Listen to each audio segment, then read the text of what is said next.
Gente, o privilégio de falar com essa pessoa incrível, muito conhecedora do direito trabalhista, tímida com as câmeras.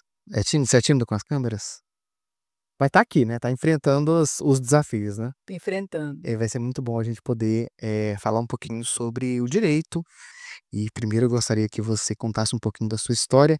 Adriana Garcia. É só Adriana Garcia mesmo? Adriana Garcia Rosa. Adriana Garcia Rosa. Do escritório Garcia e Bringel. Garcia do Gesso. Conta pra mim e pra gente aqui um pouquinho da sua trajetória até hoje. Tá. Eu comecei no direito quando eu estava casada, que o meu ex-marido também era advogado e ele foi montar o escritório dele. E aí, na época, eu era professora de química, eu sou bacharel em química. Tá brincando comigo. Não, para aí, deixa eu dar uma. Quer dizer que você é formado em química? Meu Deus, a pessoa é de química e foi pro direito. É possível imaginar isso? Na minha cabeça, nunca. Pois é. Aí, e é bacharel ainda, não foi nem dar aula de química. Eu dar laboratório também. Eu fui pesquisadora. Eu tenho um artigo publicado pela USP, de São Mesmo? Aham. Então eu tenho artigo publicado pela USP e tem pelo UFG aqui também. Como, Na época, como como química? pesquisadora, eu era bolsista, nossa, Na graduação ainda. na graduação. Como é que você virou a chave pro direito? Pois é, foi assim, eu dava aula na época e meu ex-marido, né, foi e montar o escritório, e aí ele não estava podendo pagar uma secretária. Eu falei: "Eu vou ser sua secretária enquanto você não puder pagar uma pessoa". E eu fui ficando, e aí quando foi 2003, eu falei: "Não, agora você já tá aqui estabelecida, eu vou voltar para minha área, né". E assim foi, aí eu peguei e mandei currículo pra Goiânia inteira de indústria, porque o meu sonho era trabalhar em indústria, na área de química. E eu não fui chamada nem para auxiliar de produção. Ah, ah. Aí as pessoas me perguntavam: "Por que você formou em 96 e não tem nada no seu currículo até 2003, tá alguma coisa errada". Quando eu percebi que eu tinha realmente saído do mercado, eu falei: "Não, então agora eu tenho que fazer alguma coisa, então se eu tô no direito, eu vou fazer o curso de direito". Zerou a carreira. Aham. Aí eu fui fazer direito, e aí formei em 2008 e comecei a advogar. E eu gostava muito, mas eu fiz o direito porque quando eu, era secretária e depois eu passei a fazer a gestão do escritório e tudo, eu sempre adorei os casos dos clientes trabalhistas. Eu conversava, eu atendia, eu fazia cálculo, então aí veio a facilidade da matemática, né, pela química, então até ajudou no direito. O raciocínio lógico também, então, sempre uso, eu não abro mão, assim, do meu curso de química de jeito nenhum, tá no meu coração.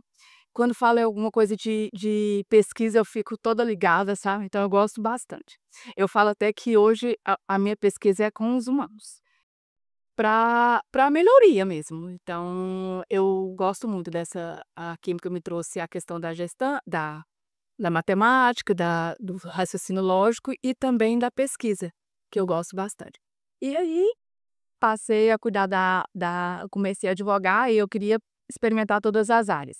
Aí eu não gostei de jeito nenhum na área civil, porque eu ficava lá no balcão e a coisa não andava. E aí eu voltei para trabalhista e tô aqui até hoje. Já chegou a mexer com penal já? Não, penal eu nunca quis nem ir lá A delegacia. na delegacia. O meu filho gosta, você acredita? É. Mas para mim é difícil. Vamos falar então um pouquinho sobre assédio. Primeiro porque existem diferentes tipos de assédio, né? Tem um assédio moral, tem um assédio sexual, tem outro tipo de assédio? Geralmente a gente limita nesses 2, assédio moral e assédio sexual. O assédio moral que vem em vários tipos, né, que de superior, de dentro da mesma linhagem hierárquica, Com os colegas. com os colegas. Então aí vai depender da situação, Entendi. ou dos clientes, né, da empresa. Porque às vezes a gente até consegue identificar um assédio sexual, né? A vítima, principalmente a mulher, né? Mas não consegue identificar muitas vezes um assédio moral, que às vezes ele é subjetivo, né? O assédio moral ele tá ali.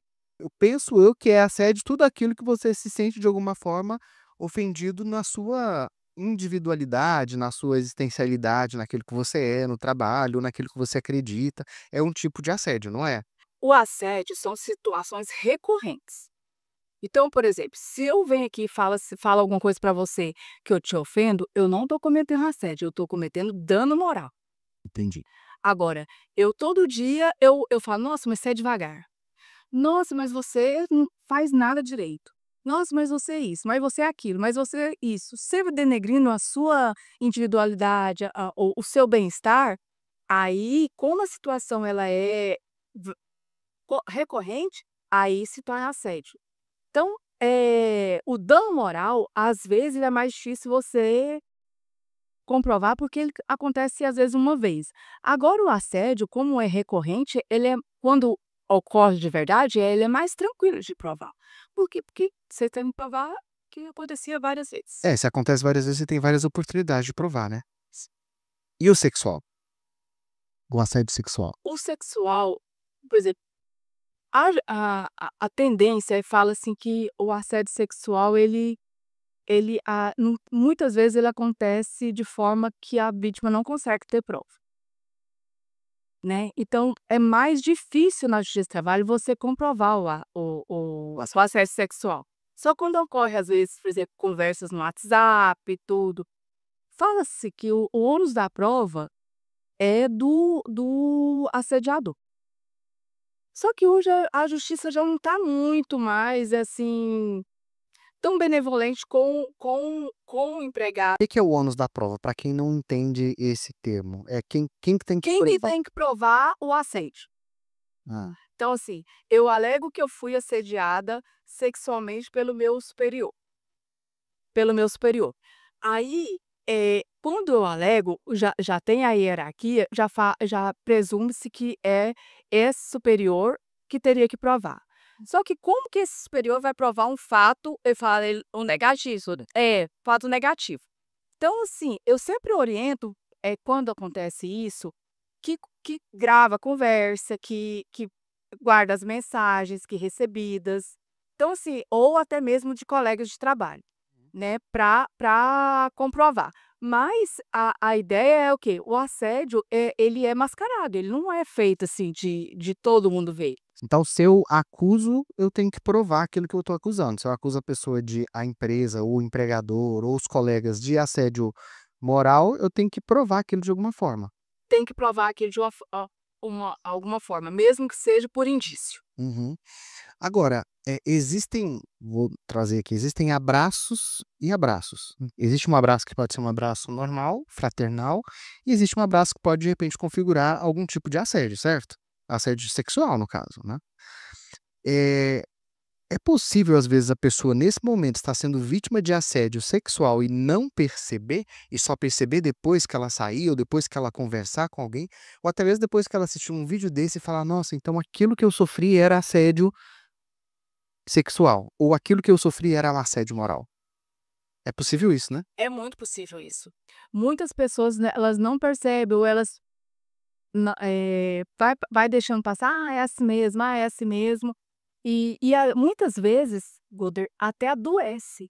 Ela vai adoecendo com aquela situação, com aquela pressão, com aquele jeito que ela está sendo tratada, e ela não se liga que ela está sendo assediada. Uhum. E aí, a hora que vem o adoecimento, que ela vai contar a situação que ela vivia ali, aí que ela vai tomar consciência que é assédio, que era um assédio moral ou um assédio sexual. Mas isso também acontece ao contrário.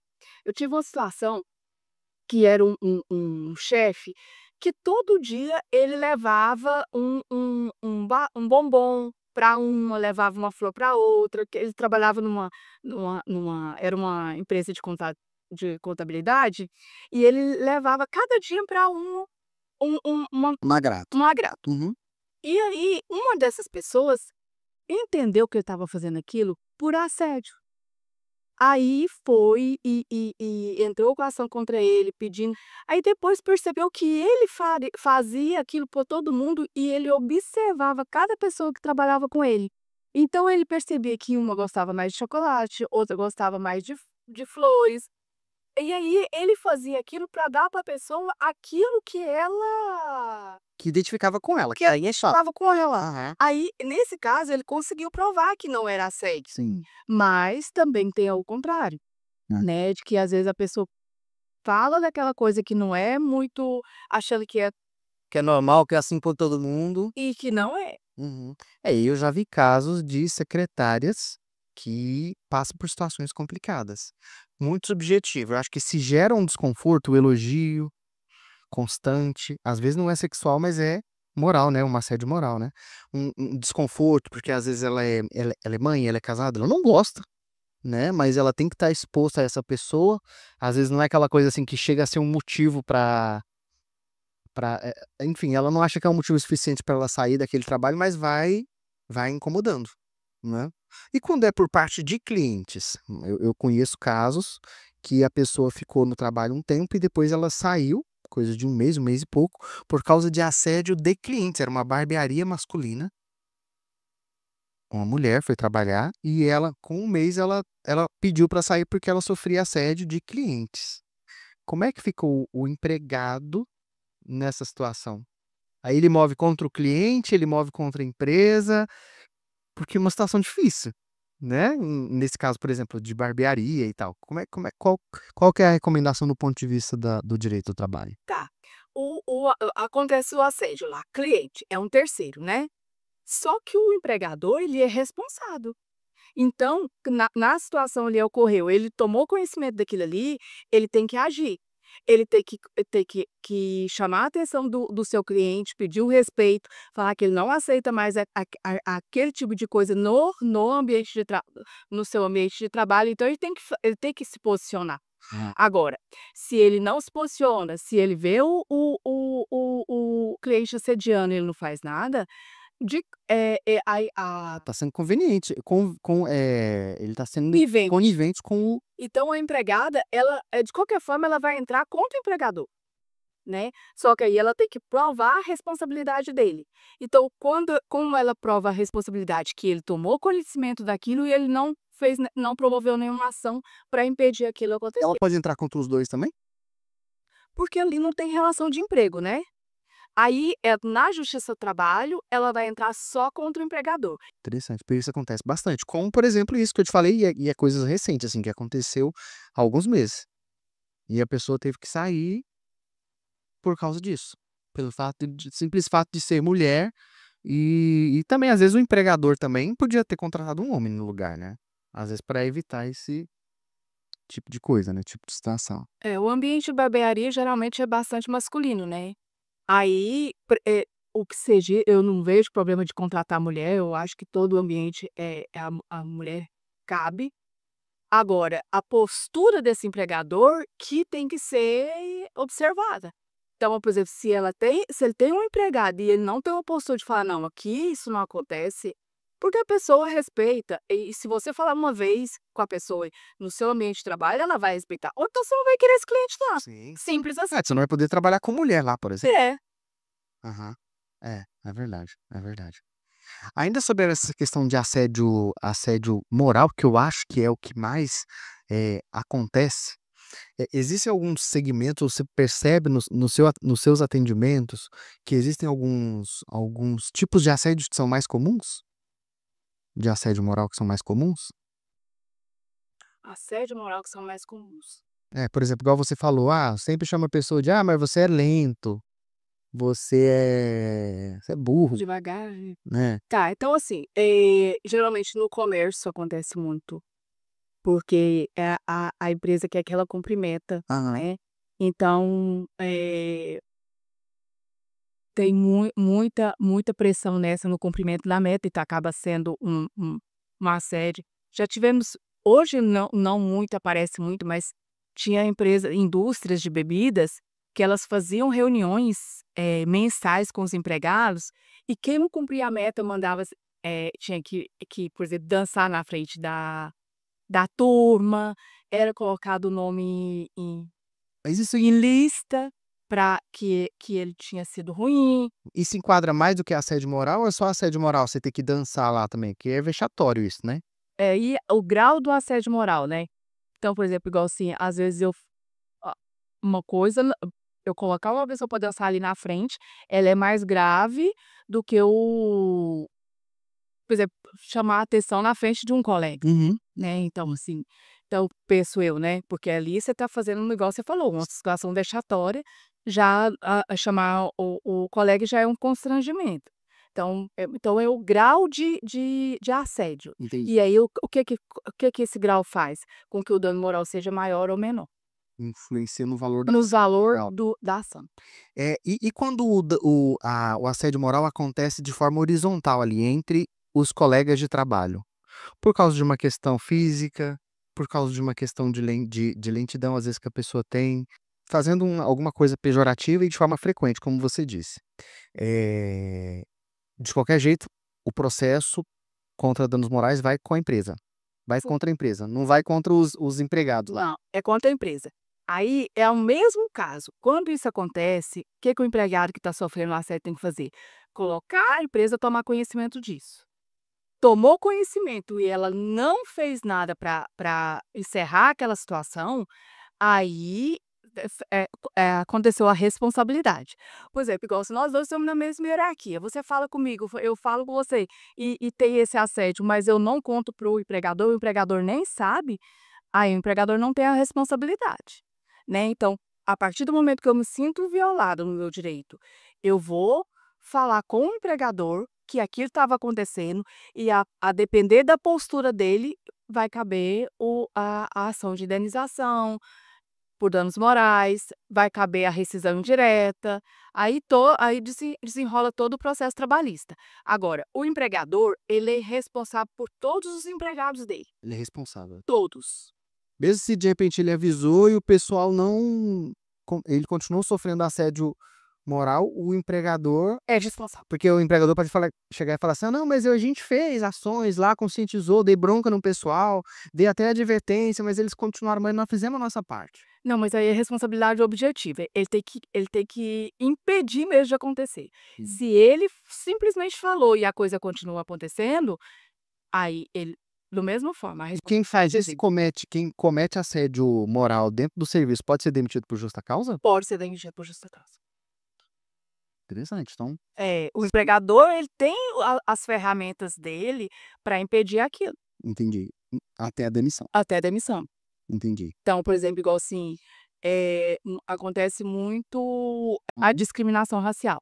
Então, se o empregador tomou conhecimento disso, como é uma questão criminal ainda, já é uma falta tão grave que o empregador pode diretamente dar a justa causa. Mas a vítima tem que manifestar primeiro não no caso da discriminação racial, mas no caso do assédio moral.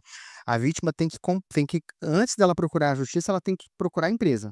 Em qualquer dos casos, inclusive na racial e tudo, o empregador ele tem que tomar conhecimento disso. Antes de ir pra justiça, porque às vezes a pessoa fala assim: "Ah, poxa, eu sofri, eu vou entrar contra a empresa", mas se a empresa não sabia, Ela não tem responsabilidade, ela não teve como agir. en então, por exemplo, se foi um emprego que eu já tive e eu quero comprovar isso, eu preciso comprovar também que eu avisei pra empresa. Comprovar que a empresa teve conhecimento e não fez nada. Não precisa ver se que por exemplo, igual assim, às vezes nós estamos aqui, o empregador vê isso acontecendo, e aí finge de morto. Aí ele tem responsabilidade do meu jeito, eu não precisei chegar lá e falar: "Olha, tá acontecendo isso e isso". Mas eu vou precisar de comprovar isso, ou por testemunha, Precisa provas. comprovar que ele sabia disso. Entendi. Não é só comprovar o fato que ocorreu. Eu tenho que comprovar o fato que aconteceu e mais que o empregador tinha conhecimento. Por falar em comprovação, vamos falar um pouquinho de advertência? Podemos? Eh, o empregado é obrigado a assinar advertência? Não, o empregado ele não é obrigado a assinar advertência. E se ele não assinar, o que que acontece? Se ele não assinar, a empresa ela pode colocar testemunhas para assinar, né.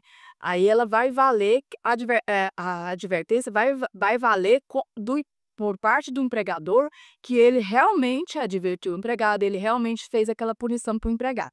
Aí o empregado vai discutir o teor: "Ah, eu não assinei porque eu não concordo, porque eu não fiz, porque", né, Uhum. a sua argumentação, por que que ele não quis assinar. E são 2 advertências para justa causa, não é isso? Não tem esse 2 advertência, 3 advertência, não. Tem a hierarquia das punições, né. Então, assim, Aí, por exemplo, o mais comum, não é que a lei fala: "Ah, tem que ser assim". Não existe lei falando que tem que ser assim, assim, assado. Eu posso, inclusive, não advertir e já mandar a pessoa embora. Vamos lá. Então, advertência. Então, o que é mais comum? A empresa falta, que é o mais é a desídia, né, que é a justa causa por desídia. Desídia é o quê? É que o empregado falta muito ao trabalho. É desidioso, ele não cumpre as obrigações dele certinho. Aí, qual que é o mais comum disso acontecer? É dar umas 3 advertências, aí depois ele dá uma suspensão, e aí se continuar acontecendo, ele dá a justa causa. Então ele fez todo um protocolo para o empregador, mostrando que ele é realmente desidioso. "Olha, te adverti 3 vezes, depois eu te dei a advertência, aí você ainda continua fazendo? Então vai a justa causa". Então, mas assim, aí vamos supor que o empregador chega lá e furta da empresa. Eu vou dar advertência, suspensão para ele? Quebrou, tem já quebra de confiança. Ah, é. Então acabou, já dou a justa causa. Entendi. Mas, por exemplo, eu não sou a empresa não é obrigada a advertir, quer dizer, se a empresa quiser advertir 10 vezes só na 11ª Sempre, praticar a demissão sem problema. e pode dar quantas vezes que. Pode advertir só uma também, na segunda já demitir. Não, porque aí vai falar que é excesso de rigor. Então explica aí como é que é. Tá, por exemplo, igual assim, dependendo da situação, eu faltei uma vez, aí você me dá uma advertência.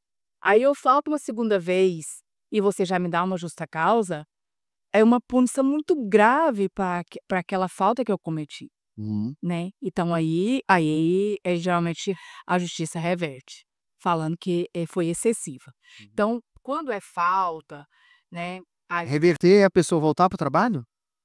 não, reverte e manda pagar todas as verbas como sem justa causa. Entendi. Porque imagina, você já foi mandado embora de um trabalho, aí a pessoa fala: "Ó, você tem que voltar lá agora". Não, retorno não. Retorno só acontece quando, às vezes, manda embora e tem garantida a estabilidade, né. É, Por exemplo, a né? gestante, ou uma doença ocupacional, ou um acidente de trabalho. Aí que o direito do empregado é o direito à estabilidade ao emprego, não à indenização. Então, quando você entra na justiça requerendo essa estabilidade, a justiça vai dar o quê? O direito ao emprego, aí te manda retornar. Aí você só não vai tem a situação que fala que não dá para retornar, quando acontece alguma coisa lá na empresa que tornou impossível do empregado voltar. Por exemplo, o trabalho que eu vou ter que voltar, ele vai me adoecer mais ainda, né. Então é uma situação que impede de voltar. Aí sim, aí a justiça dá a indenização. Falando ainda sobre essa parte de obrigações da empresa, me tira uma dúvida. A empresa, ela é obrigada, no caso de um funcionário que sofreu um acidente de trabalho, veio a óbito. A empresa é obrigada a custear custo de velório? O custo de velório, ele só acontece quando há negociação coletiva. Então, quando tem na convenção coletiva a obrigação do empregador de pagar, Despesas funerárias. nessas despesas funerárias, aí a empresa é obrigada. Agora, outra maneira de pagar por exemplo, agora se o empregado simplesmente faleceu e não tem na convenção coletiva, a empresa não é obrigada. Mesmo que ele tenha falecido dentro da empresa fazendo o trabalho. Agora, pois é isso que eu vou falar. Se ele faleceu de uma doença dele, não é obrigado a pagar. Agora, se ele faleceu por acidente de trabalho, aí a empresa é obrigada a pagar tudo. Ela é obrigada a pagar, eh, as despesas todas que ele tiver, funerárias, transporte, deslocamento, dano moral, dano material. Precisou do filho vir lá de um outro estado para vir no velório do pai. Teoricamente, a empresa deveria pagar isso, né? Porque o filho só tá vindo por causa da morte do pai que foi cometida dentro da empresa, né? Puta, sabe que eu nunca tive uma situação dessa, mas é possível pedir, porque é um dano material. Sim. Que a gente está falando uma situação hipotética, mas se acontecer, a pessoa guardou as passagens, guardou todas as notas fiscais que ele, do custo que ele gastou, Uhum. eu não vejo impedimento de cobrar não. Sim, é. Podia ter tá ligado ao fato, né? Ligado Fato ao de fato, ter morrido. exatamente, eu vim justamente nesse período só pro acontecido, Né. né. Agora, me fale um pouquinho sobre doenças mentais provocadas por trabalho. Por exemplo, o burnout. O que que é o burnout? E como tipos de tarefas ou de situações que pode levar a pessoa ao burnout, enfim, toda essa relação do burnout com o trabalho, porque muitas vezes também parece que o burnout ele é ligado muito mais ao trabalho do que qualquer outra coisa. Eu sei que tem mães que cuidam de filhos e que sofrem burnout também. Porque maternidade também dá burnout às vezes, né? Você tem 3 meninos ali fazendo barulho o tempo todo, dá um burnout também. Mas com relação ao trabalho, me parece que é o que mais gera isso, né? Burnout de casamento não vale, né? Ah, pô, eu tô sofrendo burnout no casamento. Isso não, mas o burnout do trabalho. Ele é reconhecido uma doença do trabalho, né, já, tem especificação que ele é uma doença do trabalho. Que é essa doença? É um esgotamento. E como que ela acontece? Geralmente, quando a pessoa ela tem uma pressão muito grande no trabalho, Uhum. né, ela ou é jornada muito alta, ou é uma pressão com metas muito grande, ou acontece muito com o gerente, que ele está entre o diretor e entre os funcionários. Então ele sofre pressão daqui e sofre pressão daqui. Aí e ele tem que administrar tudo isso e produzir. Gera o esgotamento, né, Sim. físico e mental, e a pessoa acaba adoecendo, e aí é configurada a doença do trabalho. Sim. E aí, geralmente, assim, a pessoa pega atestado pra isso? Sim, sim, ele pega atestado, ele tem que entrar no INSS, ele tem que ter relatório falando que aquela doença é do trabalho. É do trabalho. Eu tive situações, assim, algumas situações que por exemplo, um tipo de empresa que dá muito essa doença é a empresa de telemarketing. Mas aí, por exemplo, essas pessoas que na verdade, a gente fala, o burnout ele foi considerado, mas a gente pega esse leque de doenças que tem vários CIDs diferentes, mas que é tudo doença mental, Sim. tudo relacionada. Então assim, Mas tem um CID específico só pra burnout, por tem um CID exemplo? específico só para burnout. Aí, agora, o quanto tempo de atestado vai depender de cada caso. Ou tem um mínimo, tem o máximo de atestado. Aliás, existe isso? O máximo de período de atestado que a pessoa pode dar no trabalho? Não, não existe, não existe. Agora, a empresa, ela quando é uma mesma doença, a empresa paga 15 dias de atestado e o restante é do INSS. Uhum. Então ela só paga os 15 primeiros dias. Sim.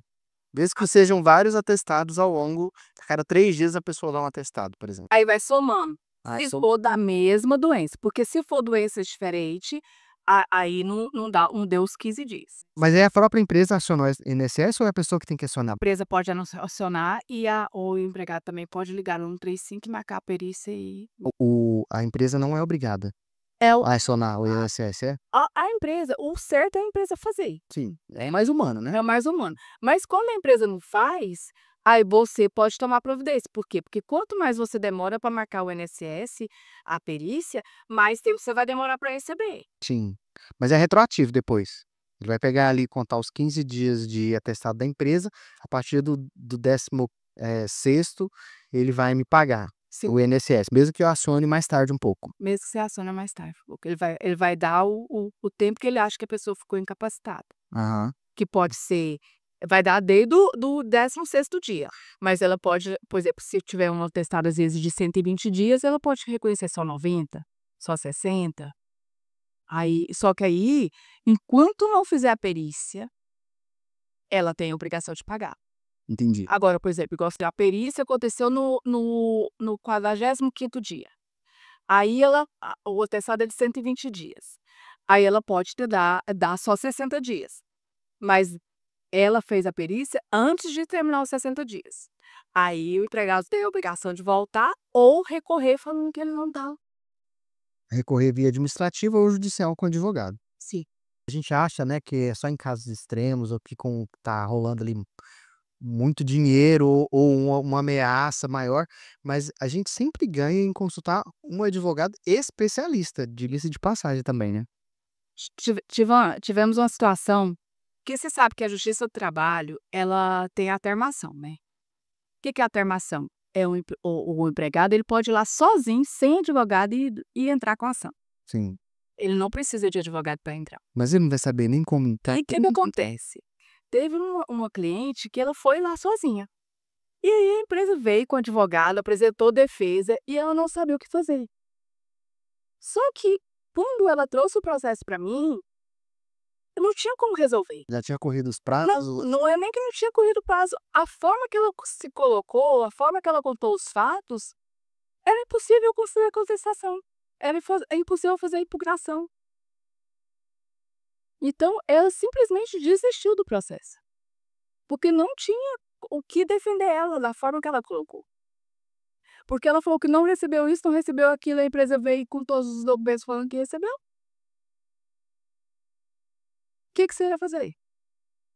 Nunca mais ela foi procurar. Foi- Ela foi sozinha na justiça, nunca mais. Nunca mais ela vai sozinha. E foi tão assim, porque na época que aconteceu esse fato, foi na época que a Justiça do Trabalho foi logo depois da reforma trabalhista, e estava sendo condenada a honorário de sucumbência. O que é o honorário de sucumbência? Que perdia, sabe, o empregado, mesmo com assistente judiciária, estava sendo condenado ao honorário de sucumbência. O que é o honorário de sucumbência? A parte que pega, paga o advogado do outro. Quem perde, paga o advogado do outro. Por exemplo, eu ganhei uma ação de 10 mil, por exemplo. Aham. Aí, a empresa, eu estou pelo empregado, a empresa vai me pagar 5 a 15%, que quem define isso é o juiz, sobre o valor que eu ganhei, sobre os 10 mil. Então, isso são honorários de sucumbência. E na época, mesmo quem era beneficiário da assistência judiciária pagava os honorários de sucumbência. Aham. Aí depois o STF alterou e hoje tirou esse artigo da reforma trabalhista. Hoje a empresa continua pagando. Hoje a empresa continua pagando. Aí se ela for errada. Hoje a empresa continua pagando. Vê se ela for certa, né? Não. A empresa continua pagando naquilo que ela perdeu. Sim. E o empregado, quando perde, supostamente paga também. Só que fica 2 anos, 2 anos de guardado. Se ela deixar de ser beneficiária da justiça gratuita, o advogado do empregador pode cobrar. Mas como ela às vezes dificilmente vai acontecer dela sair da condição de beneficiária, aí não paga, né? Mas ela continua condenando, só Ficou. sem o pagamento. Entendi. Mas na época tinha o pagamento. E eu Então ela teve que pagar também. Eu não sei porque ela não voltou. Eu não sei se ela teve que pagar. Mas, ou se o advogado não cobrou, né? Porque às vezes não cobrar. Mas é isso. Então, sempre bom ter um advogado, mostrar. Para ele sabe usar o seu direito, os seus fatos e colocar no direito. Sim. Você não vai saber Ele isso trabalha com isso o tempo todo. o tempo todo. A pessoa pode ter 2 empregos de carteira assinada ao mesmo tempo? O que tem que ser observado aí? O que pode impedir ela de ter 2 empregos de carteira assinada? Tá. Primeiro observar a compatibilidade da jornada, né? Ou seja, não pode ser no mesmo horário, tem que ser uma jornada diferente da outra. O contrato, um dos contratos, que não tenha cláusula de exclusividade, e também não pode uma empresa concorrer com a outra no mesmo ramo de atividade que sejam concorrentes. Interessante. Porque, por exemplo, o porteiro, ele trabalha numa empresa de porteiro, outra empresa de porteiro. Só que não tem a cláusula de exclusividade nos contratos deles, né? E ele não está na linha de frente da concorrência. Tipo assim, como que é essa concorrência? É caso, por exemplo, de vendedor. Eu trabalho de vendedor para 2 empresas. Aí, o mesmo tipo de cliente. Uhum. Como que eu vou falar que esse aqui é para esse e esse cliente para esse? Uhum. Aí, tornou incompatível, né? Sim, sim. Aí que não tem mais ou menos assim. Entendi. Agora, e no caso do empregador, da pessoa que trabalha no mesmo emprego, ela tem que ter um período de descanso entre uma jornada e outra, né? Porque às vezes, eventualmente, no final de semana, ela sai mais tarde, na sexta, como ela sai todos os outros dias, mas no sábado de manhã ela precisa de estar lá. Tem um período de descanso obrigatório entre uma jornada e outra? No mínimo 11 horas. Mas assim, o empregador, ele sabendo que o empregado tem outro emprego, ele tem que tomar cuidado nessa contratação por causa dos riscos de saúde, né? Uhum. Porque já às vezes ela vai adoecer vai ter risco de acidente de trabalho muito mais do que aquele empregado que tem outro emprego. Então deixa eu fazer uma provocação, prepara pra essa, hein?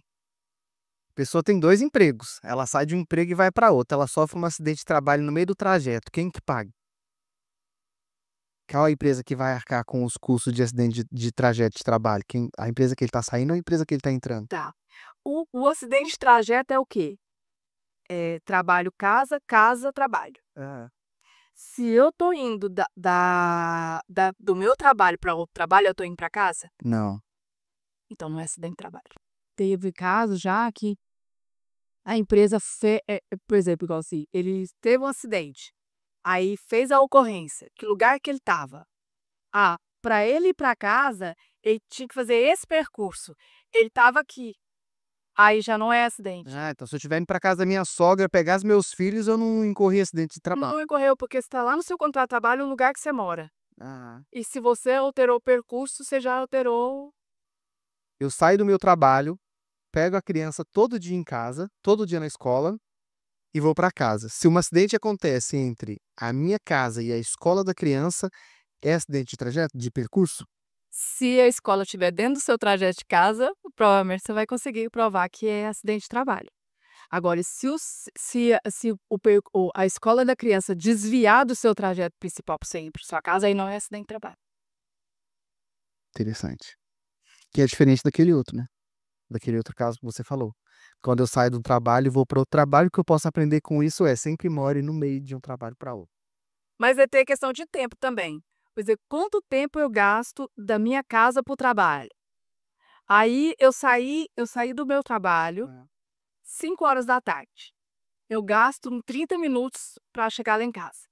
Aí eu sofro um acidente no percurso, mas a 1 hora e meia depois. Não é acidente de trabalho. Então deixa eu fazer uma outra pergunta. A pessoa vai sempre de casa para o trabalho, mas é sexta-feira. E aí ela passa no barzinho que fica no trajeto para ir para casa e toma uma cervejinha. E depois que ela toma essa cervejinha, ela sofre um acidente antes de chegar em casa. É acidente de trabalho, mesmo estando dentro daquele prazo lá Aliás, toma cerveja não, toma uma cachaça que sobe mais rápido, né? É.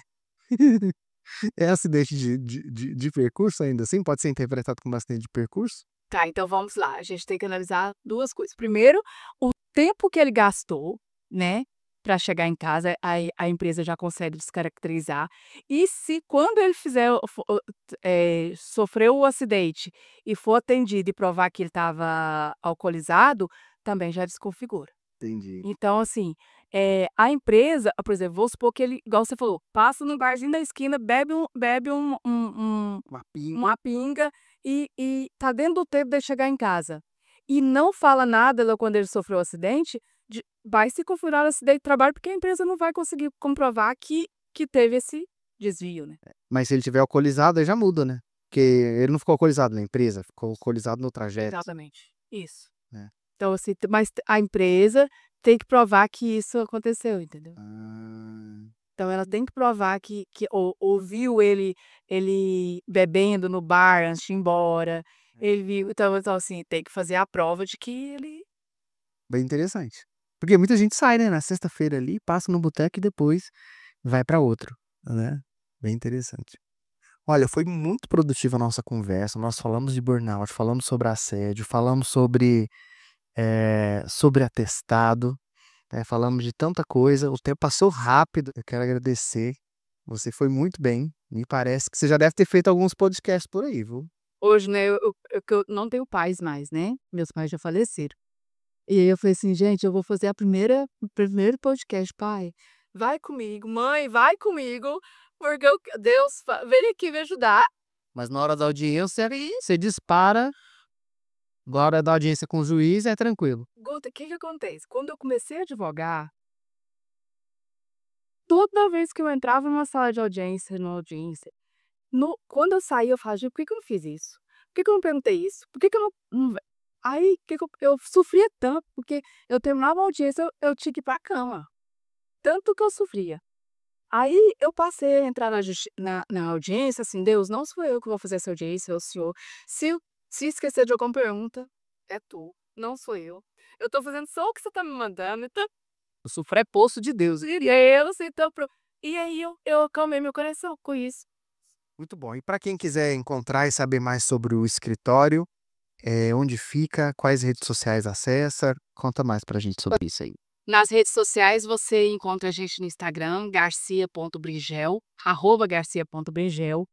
Nós ficamos ali na Avenida T8, esquina com a T28, no setor Bueno. A gente atende só horário marcado e estamos à disposição. Também pode falar com a gente pelo telefone, meu telefone é 62 99269 2059. Teve dúvidas sobre qualquer tema abordado com a Adriana e com a Laura, pode entrar em contato nesse número que elas vão te atender com muita atenção. Pode entrar em contato, qualquer dúvida que você tiver, como a gente falou, sempre que você tiver alguma situação, fala com o advogado antes de você tomar qualquer providência. Nós estamos aqui para te atender e evitar que você cometa algum deslize e perca seu direito. Muito obrigado mais uma vez.